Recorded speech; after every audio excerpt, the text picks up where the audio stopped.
ଆଜି ଦିପହରେ ବହୁତ ଜୋସରେ ଖରା ହଉଥିଲା। ତାପରେ ଆଜି କାହିଁ କେଜାଣି ମତେ ବରକୋଳି ଖାଇବା ପାଇଁ ଇଚ୍ଛା ହେଲା। ତାପରେ ମୁଁ କହିଲି କି ଏବେ କୋଳି ଗଛ କୋଉଠୁ ଆଣିବି? ଛୋଟବେଳେ ସିନା ଗଳି କନ୍ଦି ଆମେ ସବୁ ଜାଣୁଥିଲୁ କୋଉଠି କୋଳି ଗଛ ଅଛି କି ନାହିଁ। ତାପରେ ମୁଁ ଭାବିଲି କି ମୁଁ ତ ଜାଣିନି, ଦେଖିଆ ମୋ ସାଙ୍ଗ ନିଖିଲି ଜାଣିଛି କି ନାହିଁ। ତାପରେ ତାକୁ ଫୋନ କଲାଠୁ ସେ କହୁଛି କି ଚାଲ ମୁଁ ଦେଖିଛି। ତାପରେ ଆମେ ସାଙ୍ଗ ହେଇକି ଚାଲିଲୁ ସିପୁନୁ ଘର ଠିକି। ନିଖିଲ ତାକୁ ଏବେ ଫୋନ କରୁଛି, କାରଣ ଆମେ ତିନି ସାଙ୍ଗ ଯୁଆଡେ ବି ଯାଉ ମିଶିକି ଯାଉ। ସିପୁନୁ ବୋଧେ ଦିପହରେ ଶୋଇ ପଡିଥିଲା ନା କଣ, ନିଖିଲ ଯେତେ ଫୋନ କଲେ ବି ଉଠେଇଲାନି। ଏବେ ସିପୁନ ତ ଆସିଲାନି, ଆମେ ଦି ସାଙ୍ଗ ଚାଲିଲୁ କୋଳି ସନ୍ଧାନରେ।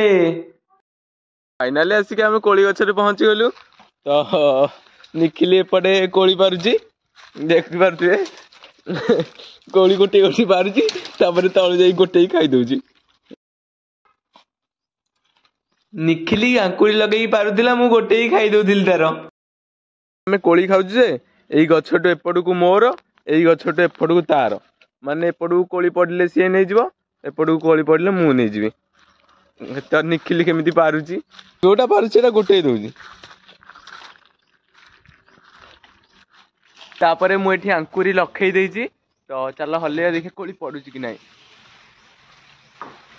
କୋଳିର ଲୁକ୍ ଏମିତି କିଛି ଥିଲା, କିନ୍ତୁ କଷି ଭଳିଆ ଦେଖାଯାଉଛି, କିନ୍ତୁ ପ୍ରବଳ ମିଠା। ତାପରେ ଆମେ କୋଳି ଖାଇ ଘରକୁ ପଳେଇ ଆସିଲୁ।